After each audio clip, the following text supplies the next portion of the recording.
नमस्कार। आकाशवाणी चंडीगढ़ से प्रादेशिक समाचारों के साथ मैं रत्तिका। पहले इस बुलेटिन के मुख्य समाचार।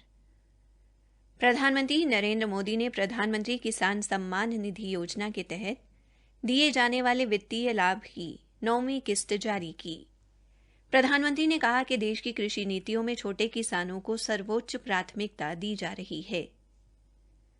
हरियाणा के राज्यपाल ने कहा है कि राष्ट्रीय शिक्षा नीति को देश में सफलतापूर्वक लागू करने में विश्वविद्यालयों की महत्वपूर्ण भूमिका है।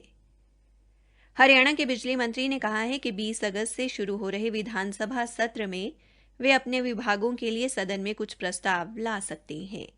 और हरियाणा में आज लगभग 1 लाख लोगों को कोविड वैक्सीन का टीका लगाया गया।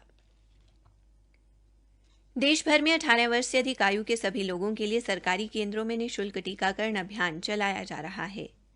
आपसे अपील है कि कोविड वैक्सीन का टीका जरूर लगवाएं और इन आसान उपायों का पालन करें। मास्क लगाएं, 2 गज की सुरक्षित दूरी बनाए रखें, बार-बार हाथ धोने और साफ सफाई का ध्यान रखें।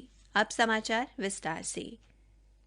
प्रधानमंत्री नरेंद्र मोदी ने आज वीडियो कॉन्फ्रेंस के माध्यम से प्रधानमंत्री किसान सम्मान निधि योजना के तहत वित्तीय लाभ की 9वीं किस्त जारी की। आज 9 करोड़ 50 लाख किसान परिवारों के बैंक खातों में 19,000 करोड़ रुपए से अधिक राशि डाली गई है।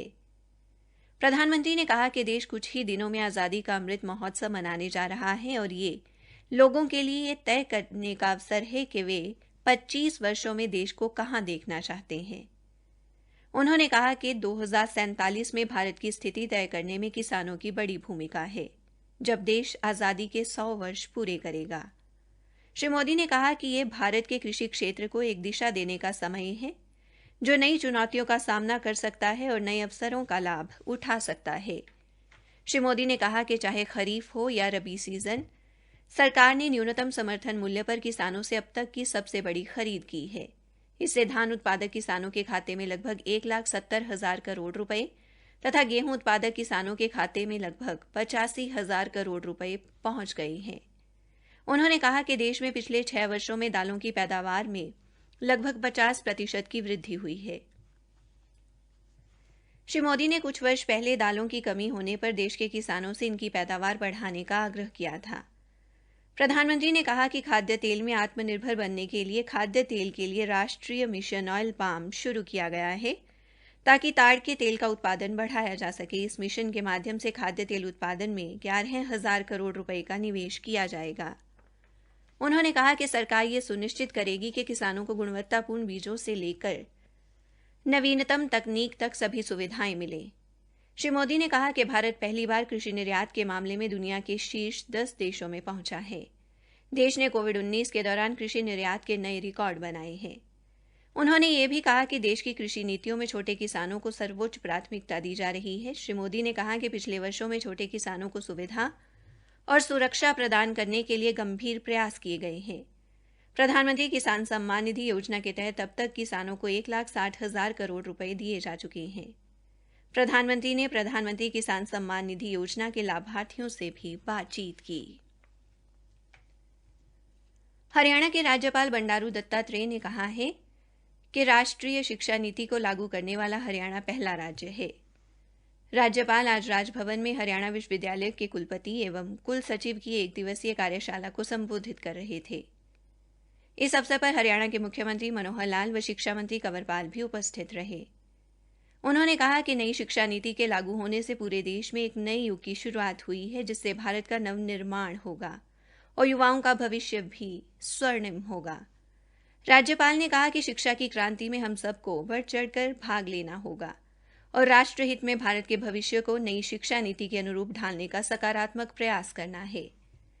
उन्होंने कहा कि राष्ट्रीय शिक्षा नीति को देश में सफलतापूर्वक लागू करने में विश्वविद्यालयों की महत्वपूर्ण भूमिका है।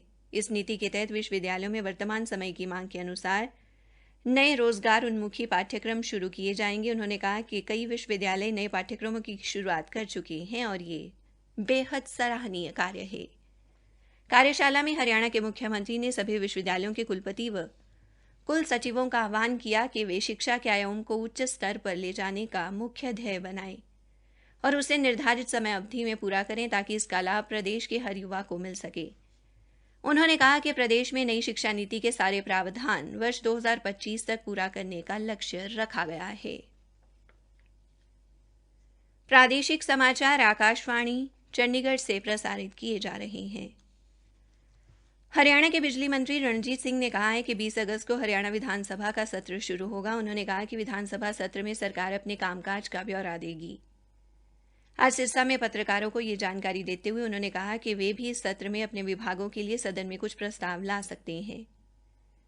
उन्होंने विपक्षी पार्टियों द्वारा सत्र के दौरान सरकार को घेरने के सवाल पर कहा कि विपक्षी पार्टी अपने मुद्दों को विधानसभा सत्र में उठाए, सरकार उन मुद्दों पर विचार करेगी। उन्होंने कहा कि विपक्षी पार्टियों द्वारा सरकार को घेरने का कई बार प्रयास किया गया है, लेकिन सरकार ने विपक्षी पार्टियों का मजबूती से सामना किया है। बिजली मंत्री ने कहा कि विपक्षी पार्टियों में एकजुटता दिखाई नहीं देती। उन्होंने कहा कि सरकार शालीनता से विपक्षी पार्टियों के विधायकों को जवाब देगी। श्री रणजीत सिंह ने कांग्रेस की गुटबाजी पर चुटकी लेते हुए कहा कि आज कांग्रेस में कई गुट बन चुके हैं। उन्होंने कहा कि कुमारी शैलजा के कार्यक्रम में भूपेंद्र सिंह हुड्डा नहीं जाते और हुड्डा के कार्यक्रम में शैलजा नहीं जाती। आज कांग्रेस पार्टी द्वारा हरियाणा भर में विरोध प्रदर्शन करने पर प्रतिक्रिया देते हुए उन्होंने कहा कि कुलदीप बिश्नोई, किरण चौधरी, भूपेंद्र सिंह हुड्डा व कुमारी शैलजा सहित अनेक नेताओं में आपसी गुटबाजी है। ये नेता केवल हाईकमान के सामने अपनी ताकत दिखाना चाहते हैं। ओलंपिक में भारत की उपलब्धि पर श्री रणजीत सिंह ने खिलाड़ियों को बधाई देते हुए कहा कि भारत को एकल खेल में 6 पदक मिले हैं, जिसमें 50% हरियाणा की हिस्सेदारी है। हरियाणा ने 3 पदक जीते हैं। सिरसा की हॉकी खिलाड़ी सविता पुनिया की तारीफ करते हुए बिजली मंत्री ने कहा कि सविता के बेहतर प्रदर्शन की बदौलत भारतीय टीम ने ओलंपिक में अच्छा प्रदर्शन किया है। आज प्रदेश भर में कांग्रेस ने सरकार के खिलाफ प्रदर्शन किया। सिरसा में सुभाष चौक पर कांग्रेस विधायक शीशपाल के नेतृत्व में विरोध प्रदर्शन किया गया, जिसमें महंगाई और कृषि कानूनों का मुद्दा उठाया गया। इसी तरह यमुनानगर में लघु सचिवालय के सामने कांग्रेस की विधायक रेणु बाला व विशन लाल सैनी के नेतृत्व में धरना प्रदर्शन किया गया और आरोप लगाया गया कि सरकार चुनाव में किए गए वादों से पीछे हट रही है।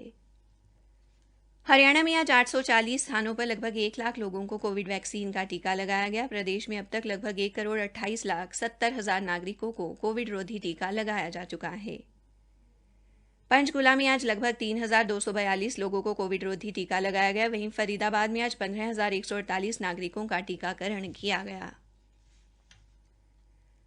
पलवल के नागरिक अस्पताल में आज पिंक टीकाकरण शिविर लगाया गया, जिसका शुभारंभ सिविल सर्जन डॉ ब्रह्मदीप सिंह ने किया।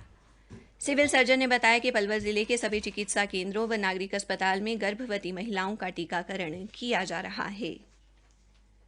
हरियाणा के गृह मंत्री अनिल विज ने आज टोक्यो ओलंपिक में स्वर्ण पदक विजेता नीरज चोपड़ा के पानीपत के गांव खंडरा स्थित घर का दौरा कर उसके माता पिता का सम्मान किया। श्री विज ने उसके पिता सतीश चोपड़ा को पगड़ी पहनाई और माता व पिता दोनों को शॉल ओढ़ाते हुए कहा कि नीरज ने इतिहास रचकर विश्व भर में प्रदेश ही नहीं देश का नाम ऊंचा किया है।